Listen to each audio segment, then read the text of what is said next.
നമ്മൾ കേൾക്കുന്ന പല ബ്രേക്കപ്പ് കഥകളിലും ഒരു വില്ലനുണ്ടാവും, അല്ലെങ്കിൽ ഒരു ചീറ്റിങ്ങിൻ്റെ ഒരു സ്റ്റോറി പറയാനായിട്ടുണ്ടാവും, വലിയ വഴക്കുകളുണ്ടാവും, പരസ്പരം ചീത്ത വിളിച്ചൊക്കെ പിരിയുന്ന ഭയങ്കര ഇമോഷണൽ ആയിട്ടുള്ള നിമിഷങ്ങളും കാര്യങ്ങളൊക്കെ ഉണ്ടാവും. പക്ഷേ ചില ബ്രേക്കപ്പുകളുണ്ട്, അവിടെ ശരിക്കും പറഞ്ഞു കഴിഞ്ഞാൽ ബഹളങ്ങളോ കാര്യങ്ങളോ ഒന്നുമില്ല, മറ്റൊരാളെ കുറ്റപ്പെടുത്തലുകളില്ല. എന്താ അവിടെ ഉള്ളത്? മുഴുവൻ ശൂന്യത മാത്രമാണ് എന്നുള്ളതാണ്, വലിയൊരു നിശബ്ദതയാണ് എന്നുള്ളതാണ്. വർഷങ്ങളോളം ഒന്നിച്ച് നടന്ന രണ്ടാളുകൾ ഒരു ദിവസം പരസ്പരം നോക്കിയിട്ട് ഉള്ളിൽ എത്ര സങ്കടം ഉണ്ടായിക്കഴിഞ്ഞാലും പതുക്കെ ഞങ്ങൾ പറയാണ്, നമുക്കിനി ഒന്നിച്ച് മുന്നോട്ട് പോകാനായി കഴിയില്ല എന്നുള്ളത്. അങ്ങനെ ഒരു എക്സ്പീരിയൻസ് നിങ്ങളുടെ ലൈഫിൽ ഉണ്ടായിട്ടുണ്ടോ? ഹായ് ഹലോ, എല്ലാവർക്കും നമസ്കാരം. സ്റ്റോറീസ് വിത്ത് അക്ഷയിൽ കൂടിയുള്ള അക്ഷയ് പ്രകാശാണ്. അപ്പോൾ ഇന്ന് നമ്മൾ സംസാരിക്കാനായിട്ട് പോകുന്നത് ഈ പറഞ്ഞ സൈലൻ്റ് ആയിട്ടുള്ള ബ്രേക്കപ്പുകളെ കുറിച്ചിട്ടാണ്. നിങ്ങളൊന്ന് ആലോചിച്ച് നോക്കിയേ, നമ്മൾ എന്താ പറയുക, ചീറ്റിങ്ങോ കാര്യങ്ങളോ ഒന്നും ഇല്ലാതെ ഭയങ്കരമായിട്ട് സ്നേഹം ഉണ്ടായിട്ടും, ഉള്ളിൽ ഭയങ്കര സ്നേഹം ഉണ്ടായിട്ടും എവിടെയോ വന്ന ആ ഒരു സൈലൻസ് അല്ലെങ്കിൽ ആ ഒരു ശൂന്യത കൊണ്ട് മാത്രം പിരിഞ്ഞു പോവേണ്ടി വരുന്ന ഒരവസ്ഥ എന്നുള്ളത് ഒന്ന് ഓർത്ത് നോക്കാം. തുടക്കത്തിൽ ഭയങ്കര സന്തോഷത്തോടെ എന്താ പറയുക, രാത്രി വൈകോളം എന്താ പറയുക, കുറേ വർത്തമാനങ്ങളും കുറേ കൊച്ചു കാര്യങ്ങളൊക്കെ ഷെയർ ചെയ്യുമ്പോഴും ഗുഡ് മോർണിംഗ് മെസ്സേജസ്, നാളെക്കുറിച്ചുള്ള ഒരുപാട് സ്വപ്നങ്ങൾ, ഒരുമിച്ച് കണ്ട ഒരുപാട് സ്വപ്നങ്ങൾ.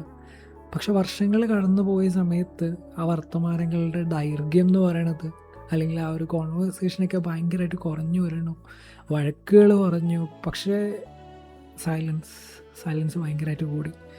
മണിക്കൂറുകളും സംസാരിക്കുന്ന, അല്ലെങ്കിൽ അങ്ങനെ സംസാരിച്ചുകൊണ്ടിരുന്ന നമ്മൾ പിന്നെ ഈ എന്നൊക്കെ പറഞ്ഞിട്ട് എന്താ പറയുക, ചുമ്മാ ഒരു ഫോർമാലിറ്റിക്ക് വേണ്ടിയിട്ട് മാത്രം സംസാരിക്കുന്ന രീതിയിൽ എത്തണോ എന്നുള്ളത്, ആ ഒരു ഒന്നോ രണ്ടോ മെസ്സേജുകളിൽ മാത്രം അവസാനിക്കണോ എന്നുള്ളത്. ആരെയും ചീറ്റ് ചെയ്തിട്ടൊന്നുമില്ല, പക്ഷെ രണ്ടുപേരും രണ്ട് വ്യത്യസ്ത ദിശകളിലേക്ക് മാറുകയായിരുന്നു എന്നുള്ളത്. എവിടെയാണ് ഏറ്റവും വലിയ പ്രശ്നം വരുന്നത്? ആ ഒരു വ്യക്തിയെ സംബന്ധിച്ചിടത്തോളം അവരൊരിക്കലും ഒരു മോശം മനുഷ്യനല്ല, നമ്മളെ പറ്റിച്ച് പോയതല്ല, നമ്മളിവിടെ ഇപ്പോഴും കെയറിങ് ആയിട്ടുള്ളൊരു മനുഷ്യനാണ്. പക്ഷേ മനസ്സ് നമ്മളോട് പറയും, there is no spark anymore, we are no longer making each other happy. ആ തിരിച്ചറിവ് നിരുന്ന ഒരു ഗിൽറ്റ് ഉണ്ട്. ശരിക്കും പറഞ്ഞു കഴിഞ്ഞാൽ ഭയങ്കര ഹെവി ആണെന്നുള്ളതാണ്. കാരണം എനിക്ക് ഇത്രയും നല്ലൊരു പാർട്ട്ണറെ കിട്ടിയിട്ടും എനിക്ക് എന്താണ് ഒരു സന്തോഷവും കാര്യങ്ങളൊക്കെ തോന്നാത്തത് എന്നുള്ളത്, കുഴപ്പം എൻ്റെ ഭാഗത്താണോ എന്നുള്ളത്. അങ്ങനെ സ്വയം ഇങ്ങനെ അതും ഇതും ഇങ്ങനെ ആലോചിച്ചിട്ട് സ്വയം ഇങ്ങനെ കുറ്റപ്പെടുത്തുന്ന എത്രയോ ആളുകൾ നമ്മുടെ ചുറ്റും ഉണ്ടാവുകയല്ലേ.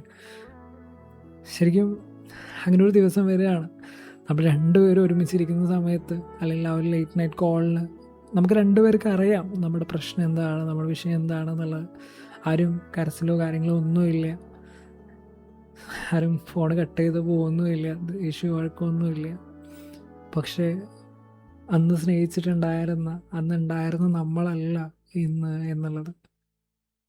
നമ്മൾ പരസ്പരം കെട്ടിപ്പിടിച്ച് കരയണൊക്കെ ഉണ്ടാവും ഈ ഒരു കാര്യം പറയുന്ന സമയത്ത്. രണ്ടുപേരും അങ്ങോട്ടും ഇങ്ങോട്ടും വിഷയം ഉണ്ടാവും, നിങ്ങൾക്കൊരു നല്ല ജീവിതം ഉണ്ടാവട്ടെ, നല്ലൊരാളെ കിട്ടട്ടെ, നല്ലൊരു ജീവിതം ഉണ്ടാവട്ടെ എന്നൊക്കെ ആത്മാർത്ഥമായിട്ട് പരസ്പരം പ്രാർത്ഥിക്കുന്നുണ്ടാവും. പക്ഷേ പതിയെ അകന്നകന്ന് പോകുന്നു എന്നുള്ളത്. നിങ്ങൾക്കറിയാം, നമ്മുടെ ഒരാളുടെ ലൈഫിൽ നിന്ന് ഒരു മോശം ആളാണ് നമ്മുടെ ലൈഫിലുള്ളത് എന്നുണ്ടെങ്കിൽ അവരെ മാറ്റാൻ ഭയങ്കര എളുപ്പമാണ്. കാരണം നമ്മുടെ ഉള്ളിൽ എന്ന് വെച്ച് കഴിഞ്ഞാൽ അവർ പോകണം എന്നുള്ളത്, അല്ലെങ്കിൽ അവരോട് ദേഷ്യമായിരിക്കും നമ്മുടെ ഉള്ളിലുണ്ടാവുക എന്നുള്ളത്. അതുകൊണ്ട് തന്നെ ആ ദേഷ്യം നമ്മളെ മെല്ലെ മൂവ് ഓൺ ആവാനായിട്ട് അത് ഹെൽപ്പ് ചെയ്യും എന്നുള്ളത്. പക്ഷേ ഒരു നല്ല ആളെ പിരിയുമ്പോഴുള്ള അവസ്ഥ എന്താ? ഒരു നല്ല ആൾ നമ്മുടെ ലൈഫിൽ നിന്ന് പോകുമ്പോഴും അവിടെ ഈ പറഞ്ഞ ആ ഒരു റിവെഞ്ചിനോ അല്ലെങ്കിൽ ഭയങ്കര ദേഷ്യമോ കാര്യങ്ങളോ ഒന്നുമില്ല. രാത്രി കിടക്കുമ്പോൾ ഓർമ്മ വരുന്നതൊക്കെയും അവരോടുള്ള ആ ഒരു സ്നേഹവും അവരോടുള്ള ഒരു നല്ല മൊമെൻറ്റ്സും കാര്യങ്ങളും മാത്രമായിരുന്നു എന്നുള്ളത്. അല്ലെങ്കിൽ ഭയങ്കര ഒരു വോയിഡ്നെസ് ആയിരിക്കും നമുക്ക് ഫീൽ ചെയ്യണുണ്ടാവുക എന്നുള്ളത്. ഫോൺ എടുത്ത് വീണ്ടും വിളിച്ചാലോ എന്നൊക്കെ തോന്നും, പക്ഷെ വിളിച്ചാൽ വീണ്ടും ആ പഴയ ലൂപ്പിലേക്ക് തന്നെ പോവോ എന്നുള്ളൊരു പേടിയുണ്ട്. അത് ചെയ്യണില്ല എന്നുള്ളത്. എന്നെ കേട്ടുകൊണ്ടിരിക്കുന്ന എൻ്റെ ലിസണേഴ്സിനോട് എനിക്കറിയില്ല നിങ്ങളെങ്ങനെയാണിത് പറഞ്ഞ് മനസ്സിലാക്കുക എന്നൊന്നും. അല്ലെങ്കിൽ ഞാനും അനുഭവിച്ചിട്ടുണ്ടായിരുന്ന ഒരു കാര്യം തന്നെയായിരുന്നല്ലോ അത്. എനിക്കൊന്നേ പറയാനുള്ളൂ, ഒരാളെ സ്നേഹിച്ചു എന്നതുകൊണ്ട് മാത്രം ലൈഫ് ലോങ് അവർ നമ്മളെ കൂടെ നിൽക്കണം എന്ന് നിർബന്ധമുള്ള കാര്യമൊന്നുമല്ല. ചില മനുഷ്യർ നമ്മുടെ ലൈഫിലേക്ക് വരുന്നത് എപ്പോഴും എന്താ പറയുക, ഭയങ്കരമായിട്ട് കൂടെ നിൽക്കാനും ലൈഫ് ലോങ് നമ്മളെ കൂടെ നിൽക്കാനൊന്നും അല്ല, നമ്മളെ സ്നേഹിക്കാനായിട്ട് പഠിപ്പിക്കാനാണെന്നാണ് പറയാം. നമ്മൾ ആരാണെന്ന് നമുക്ക് മനസ്സിലാക്കി തരാനായിട്ടാണെന്ന് പറയാം. അവർ തന്ന ഓർമ്മകളും പ്രണയവും ഒക്കെ റിയലായിരുന്നു എന്നുള്ളത്. അതൊരിക്കലും ഒന്ന് ഫേക്കോ അല്ലെങ്കിൽ ഭയങ്കരമായിട്ട് ആക്റ്റീവോ അങ്ങനെയൊന്നുമല്ല. കാലം മാറുന്നതിനനുസരിച്ചിട്ട് നമ്മളും മാറണു, നമ്മുടെ പ്രയോറിറ്റീസും മാറണു. അത് it's part of the game. നമ്മുടെ ലൈഫിൻ്റെ അത് ഭാഗമാണ് എന്നുള്ളതാണ്. ആ ഒരു പഴയ റിലേഷൻഷിപ്പിൻ്റെ പേരിൽ നമ്മൾ സ്വയം കുറ്റപ്പെടുത്താതിരിക്കുക എന്നുള്ളതാണ്. കുറച്ചുകൂടി ട്രൈ ചെയ്തിട്ടുണ്ടായിരുന്നെങ്കിൽ, അല്ലെങ്കിൽ ഞാൻ കുറച്ചും കൂടി എന്നൊക്കെ നല്ല രീതിയിൽ നിന്നിട്ടുണ്ടായിരുന്നെങ്കിൽ, അല്ലെങ്കിൽ കുറച്ചും കൂടി എനിക്ക് സ്നേഹിക്കാനായിട്ട് പറ്റിയിട്ടുണ്ടായിരുന്നെങ്കിൽ എന്നൊക്കെ ആലോചിച്ചിട്ട് സ്വയം കുറ്റപ്പെടുത്തേണ്ട ആവശ്യമില്ല. ശരിക്കും പറഞ്ഞു കഴിഞ്ഞാൽ നമ്മൾ പതിയെ അങ്ങോട്ട് മൂഡാവുക എന്നുള്ളതാണ്, അല്ലെങ്കിൽ അത് ആലോചിക്കാതെ മാറി നിൽക്കുക എന്നുള്ളതാണ്. കാരണം അത് ആലോചിക്കും തോറും നമുക്ക് വിഷമങ്ങൾ മാത്രമേ ഉണ്ടാവുള്ളൂ. നമ്മൾ വീണ്ടും അവിടെ സ്റ്റക്കായി പോകും എന്നുള്ളതാണ്. നമ്മൾ രണ്ടുപേരും പരമാവധി ട്രൈ ചെയ്തു അല്ലേ, ബോത്ത് ട്രൈഡ്. നല്ല എന്താ പറയുക, നല്ല നല്ല മൊമെൻറ്റ്സ് ഉണ്ട് ലൈഫിൽ. നമ്മളെപ്പോഴും കൂടെ നിൽക്കാനായിട്ടുള്ള നല്ല നല്ല മൊമെൻറ്റ്സ് ഉണ്ട്. ചില സ്റ്റോറീസ് ഭയങ്കരമായിട്ട് ഇൻകംപ്ലീറ്റ് ആയിട്ട് നിൽക്കുന്ന സമയത്താണ് ശരിക്കും പറഞ്ഞിട്ടുള്ള അതിൻ്റെ ബ്യൂട്ടി എന്ന് പറയാം. മറ്റേ പഴയൊരു ഒരു ഷോർട്ട് ഫിലിം ഉണ്ടായിരുന്നല്ലോ, എൻ്റെ ഹൃദയത്തിൻ്റെ വടക്കേ കിഴക്കേ അറ്റത്ത് എന്നൊക്കെ പറഞ്ഞിട്ട്. ഞാൻ സ്കൂളിൽ പഠിക്കുന്നുണ്ടായിരുന്നു ഷോർട്ട് ഫിലിം. അപ്പോൾ അതിൽ പറയുന്നൊരു ഡയലോഗുണ്ട്. ഒരു പള്ളിയിൽ അച്ഛനെ സ്നേഹിക്കുന്ന ഒരു കുട്ടിയാണ്. അപ്പോൾ അങ്ങനെ പറയുന്നുണ്ട്, ഇതേപോലെ ഒരു കാര്യം പറയുന്നുണ്ട്. അതായത് എനിക്ക് കറക്റ്റ് ഓർമ്മയില്ല കേട്ടോ, എന്തൊരു സാധനം പറയുന്നുണ്ട് ഇതേപോലെ. ചില കാര്യങ്ങൾ കിട്ടാതിരിക്കുമ്പോഴാണ് അതിൻ്റെ ഭംഗി എന്നൊക്കെ പറയുന്ന ഒരു സാധനമുണ്ട്. അപ്പോൾ ശരിക്കും പറഞ്ഞു കഴിഞ്ഞാൽ നമുക്കെപ്പോഴും പറയാനില്ല, നമുക്കെപ്പോഴും അവരുമായിട്ടുള്ള നല്ല ഓർമ്മകളൊക്കെ നമ്മുടെ ഉള്ളിൽ വെക്കുക. അവർക്ക് നല്ലത് മാത്രം വരട്ടെ എന്ന് സ്വയം ആശംസിക്കുക. ഒപ്പം നമ്മുടെ ലൈഫും മുന്നോട്ട് പോകാനായിട്ട് നമ്മൾ അനുവദിക്കുക എന്നുള്ളതാണ്.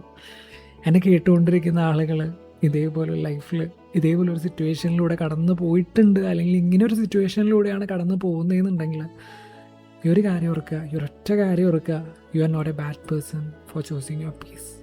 നിൻ്റെ സമാധാനത്തിന് വേണ്ടിയിട്ട് നീ എടുക്കുന്ന തീരുമാനമൊന്നും നിന്നെ ഒരു മോശം വ്യക്തിയാക്കി, മോശം മനുഷ്യനാക്കി മാറ്റണില്ല എന്നുള്ളത്.